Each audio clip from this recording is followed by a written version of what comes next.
come on. We own this radiant world, girls, come on. Yeah, we own it, girls, come on. We own this radiant world, girls, come on. Yeah, we own it. Oh, oh, oh, oh, oh, oh, oh, oh.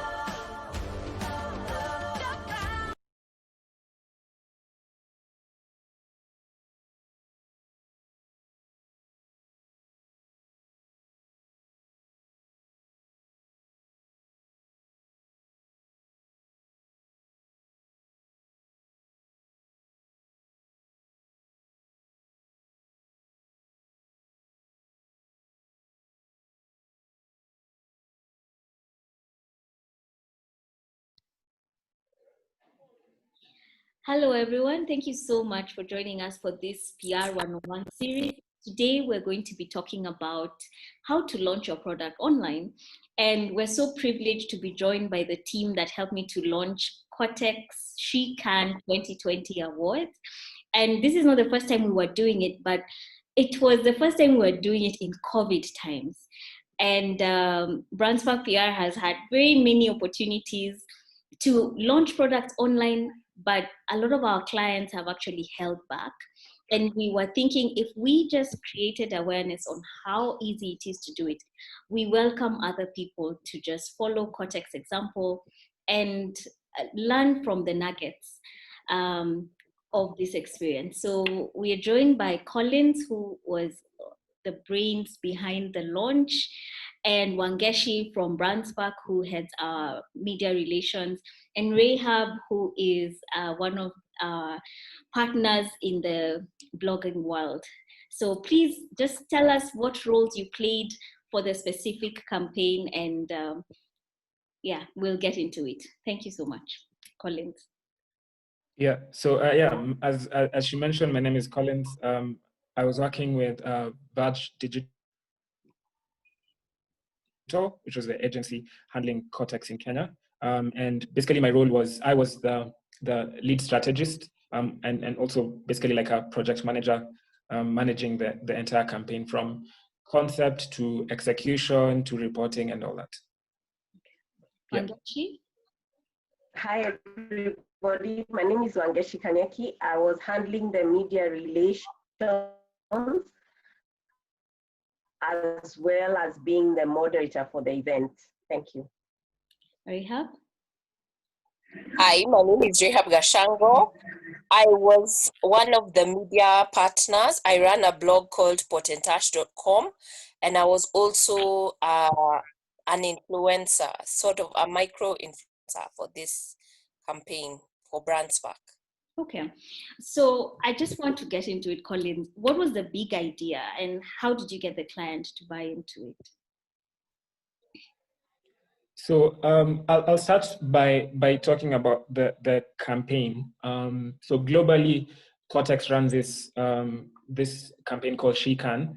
So last year we did the first She Can Awards, basically where we're celebrating about 12 women and basically saying that she can. So that was last year. So this year we were going to run the same campaign in the same way, basically where we have a physical event and each of the honorees gets an award. And I think somewhere around either it was January or February, just after we'd finished doing all the plans, the client came back and said, just because of everything that's happening with COVID, we definitely can't run this campaign the way we thought we would do it. So we had to come up with a new idea or like a new execution idea, but still hold the She Can Awards.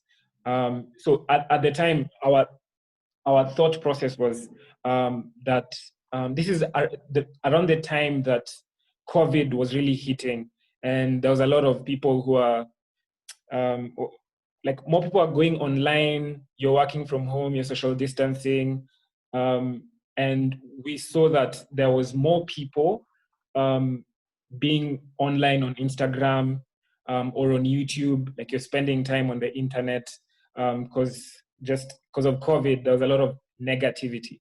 So we thought this was an opportunity for us to really and for us and the brand to embrace creativity and be one of the few brands that would be using the internet. So we thought of holding a concert to basically tell people about the campaign and tell people to vote. Yeah. Yeah. Yeah. No, I was just saying it's at this point that Collins called us and said, we're still going to do the She Can Awards campaign, but it's going to be online. And this was in March. And we had to come up with plans that would help us to launch this product online, because there was also a product, they were launching the Kotex Ultra. And we racked our brains and we thought, what is the best time to launch it? And so I want Wangeshi to tell us, we picked the month of May. Why was it important for us to launch the Kotex She Can Awards in the month of May? Okay, thank you again for having me. We chose the month of May because globally, May is recognized as a Women's Month. It houses Mother's Day. We also have Midwife's Day, and then we have Menstrual Hygiene Day on 28th of May. So it fitted very well. It's important to always put your event in context of major global conversations. So it sat very well for the month. It made a lot of sense to do the launch in the month of May when there's global relevance, so that the news, it also makes it to the newsroom. Yeah. And you see, those are some of the things that PR does. When we actually think about your campaign and how you're going into the market, we have to think, when are we going to launch it and what is our key message? And for us, the key message had to be about overcoming challenges and obstacles, which aligned very well to the brand values, which Collins is talking about. But the message about the concert was not enough. We had to bring in what are they called? The nominees. And we decided to make the event about the She Can nominees and kick off the nomination process. Maybe Colin, as Rehab joins us, tell us in your mind, how are you imagining the public would be involved in nominating the 2020 She Can lineup? So in terms of like the nominations, we knew that it needed to happen online, but the struggle, that like the thing we were racking up, like we're just trying to think through, was this is a time when COVID is happening. There's a lot of how do I say it? There's a lot of people who, like, it's not really, COVID is front and center for a lot of people. So even when you're thinking about telling people to nominate, we're worried that maybe guys may not really think that this is the right time to nominate anyone, because it's really a dark time. So we felt like holding a concert, which is something that people were very keen on, which is entertainment, would be a good way to launch and tell people that this is the campaign, and this is how you can nominate, and this is why you're nominating this person. And we were latching on that, the She Can idea, and being positive at a time when the world needed a lot of positivity. Yeah, I really connected with that, because then we organized some goodie bags to go out to the media. A lot of the women who are still working on the front line, in addition to the doctors, the bloggers were telling stories, looking for content, the news anchors. And so we put together little goodie bags that said, we appreciate what you're doing in this time. We appreciate you putting your continuing with work, your life on the line for the nation. And so Rehab was one of the people who received the goodie bag. Do you remember the instructions that were given in the little bag you received from Kotex, Rehab?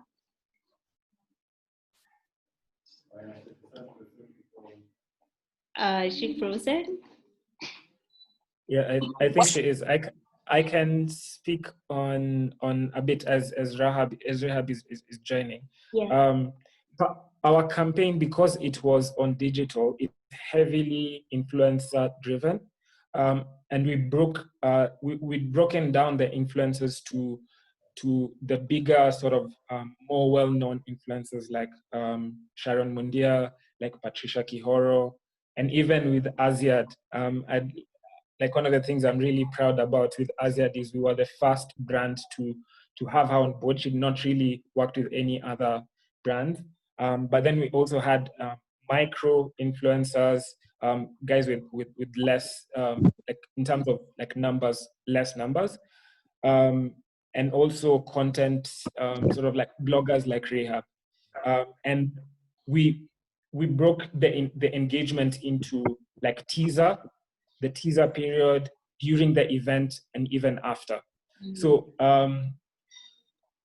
the reason why we broke that engagement into those three phases is because before the event, we needed people to know that this is actually happening. And then during the event, guys needed a reason to actually come online on Instagram. And it was very easy for like, for example, the guys to join if they know that Patricia is going to be there, Sharon is going to be there, Aziad is going to be there, Wabosha. Yeah, so that's part of why we had it. That's part of why we had those guys during the concert. And then after the live event, we dance a pre-recorded, all these artists, and the influencers, their role was just to talk about the brand and to also encourage the guys to keep on singing, basically. Yeah. Okay, Rehab, I think you're back. You can tell us your experience with just being part of the campaign as an influencer, also as a blogger. How was it like for you? Okay, I think for me the engagement started before. So one of the things that happened is I got a hamper with Kotex products, both the new brand and some of the classic products. So there were pads and tampons, as well as chocolate, which most women love chocolate. So already I was excited about that. But there was the pre part where there was a press conference online where we were learning about what Kotex is doing, what is the campaign about. So I already had a briefing of what the campaign was about and what we were going to expect. And then there was the part where Patricia now was hosting the Shikan Awards, and we got to, and so there was bits to it. So there was the attending and telling people what exciting things were happening during the concert. So all together, there was I was involved both in the as a pre-concert as a media person to basically understand what the concert was about, and during the event, I was a micro-influencer. Wow. All right, Wangeshi, I remember us sweating early in the morning as we were thinking how we're going to pull off the press conference. We'd already sent invites to the media with their little packets telling them, we appreciate what you're doing on the front line for the country in these COVID times, and we'd like you to come and see this campaign. Come to our media invite. We have the biggest live concert ever on Instagram. But beyond the concert, there's more that the brand wants to offer. We're launching a new product, which is the Kotex Ultra. Can you just remind us, Wangeshi, some of the things that you had to do to prepare for this press conference that was going to be live online for the first time?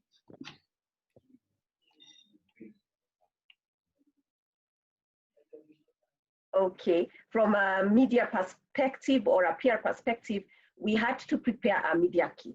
And what that does is, first of all, to give background information about the company that is launching the product and the product that will be launched. We also prepared what you call a media invite, that would go to journalists and to the newsroom to ask them to attend the event. Thirdly, we made a list of all the ladies who were getting awarded with a brief description of what each lady had done and why they were being awarded, why they were being given a SheCan award. And then we prepared a program, I'd call it a program or order of events at the press brief, because now it was a launch plus press brief. We invited the ladies who are getting the awards. We invited some who had gotten the awards previously, but then we also invited the media at the event. One of the things we had to do was something we call a dry run of the webinar so that there are no hitches. You know, technology can fail at the last minute. So we did a dry run before the actual event, just to practice and synchronize and get also a chemistry of the panelists so for a smoother flow on the actual day. At the event, one of the things we had to do was to try to at the event, one of the things we had to do was to try to make it very interactive. Everybody says who they are, where they are from. Just what would be like your in networking event at our actual launch, and then we did a video.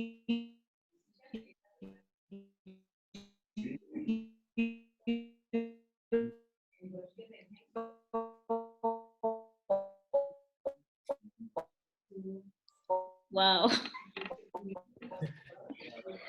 I think Wangeshi has frozen. Go ahead. The Kotex SheCan.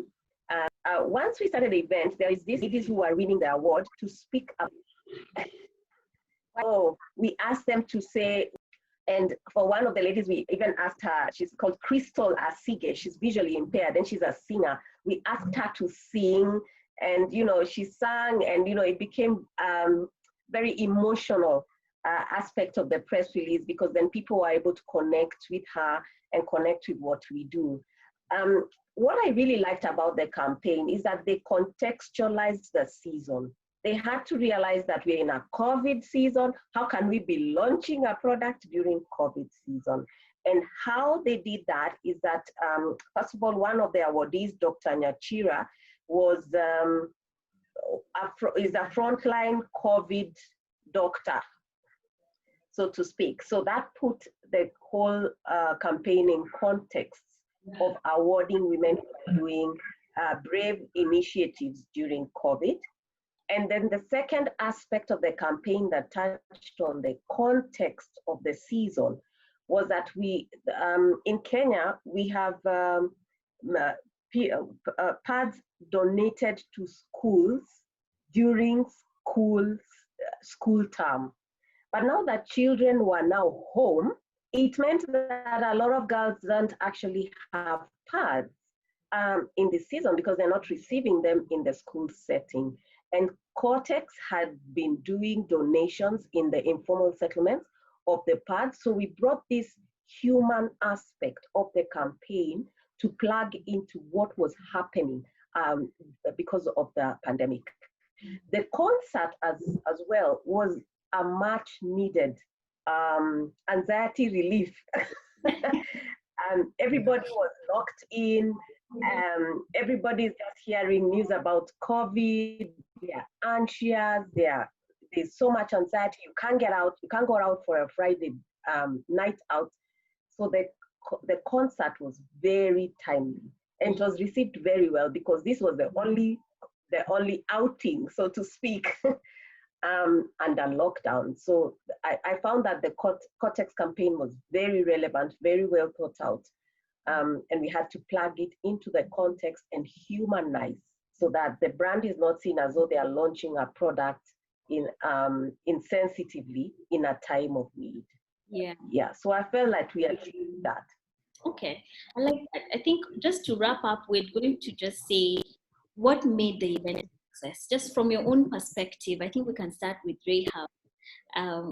For you, what do you think was the thing that just made it successful? Okay. I think for me, even before the event, I think when I got my hamper, there were women who are like, oh, we have been actually waiting for this pad. So there was already a waiting market for the pad, leave alone the concert. There was already a waiting market for the pad. So that came in at a relevant time. So Kotex, seeing how to merge the two, merge the concert to celebrate the award, the nominees, and also as a way to launch a campaign for people to also nominate the people that they admire, women that they admire. I think it came at a very good time. So the concert was a welcome relief that we got to hang out with phenomenal women, and we are also phenomenal women. So it was timed perfectly. Yeah. That even though it was in lockdown, the product was needed, the new pads were needed, but then also the welcome relief of a concert was also needed. So bringing that together and understanding that you can bring things together even during a time of lockdown and just bring a breath of fresh air was really interesting.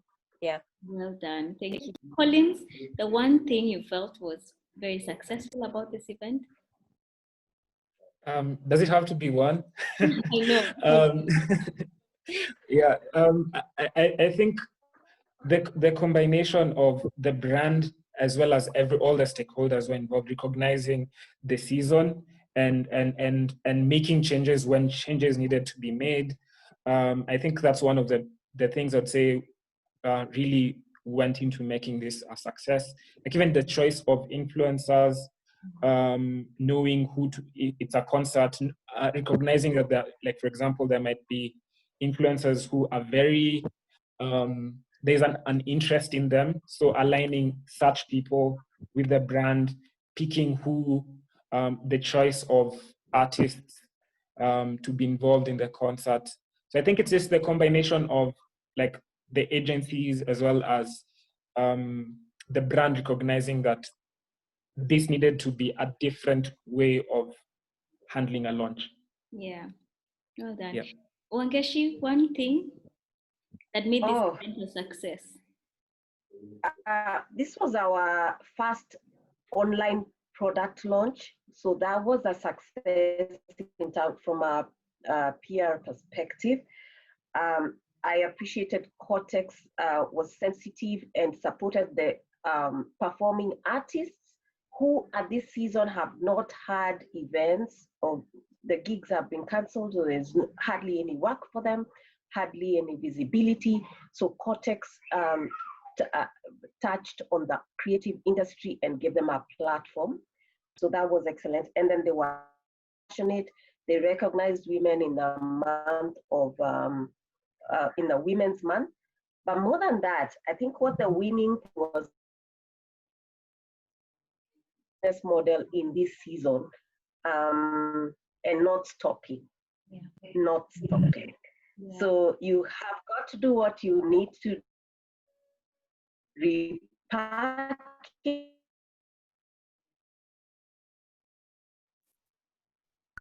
Okay, we lost your last sentence there. We have got to do what we need to do to repackage. Okay, the Kotex campaign, She Can campaign, gave us a motto in this season that yes, there are challenges around us, but you need to repackage yourself, change your business model if you need to, but keep moving. Yes, keep moving. For me, the one thing that helped us to be successful was the time. I was very privileged to have been given almost 3 months ahead of time to think through a concept that we kept refining, even with the client input. And I value time as one of the most important ingredients when it comes to a successful launch event. So I will definitely put all the notes in there in terms of the process of how to launch online versus how to launch offline. But I'm so grateful you guys coming on board and helping us to just create understanding of the fact that don't stop launching your products in this season. let the market know what you're doing, and you can do this with the help of a PR agency and a digital agency. And we're able to get those. How many views did we get, Collins? How many people actually came for the concert? I'd say that the first hour we got, because it was broken down into 2 hours. Yeah. The first hour we got about 6,000 people in total. Yeah. And then the second hour around the same number. Then we had another, I think, almost like more than 10,000 who watched it after after it was done on IGTV. Yeah, so cumulatively, I think we did more than 20,000 views, which is double what we had projected to do. Awesome. That's music to our ears. Actually, the target was 10,000 views. And because we used all these platforms, we also partnered with Capital FM to put the content on their platforms pre, during, and post. And this helped to just ensure that there was this cumulative effect with the 20,000 views of the concert actually achieved. So thank you so much for watching. And this has been your PR 101 series. Next week, we tackle something different. Thank you.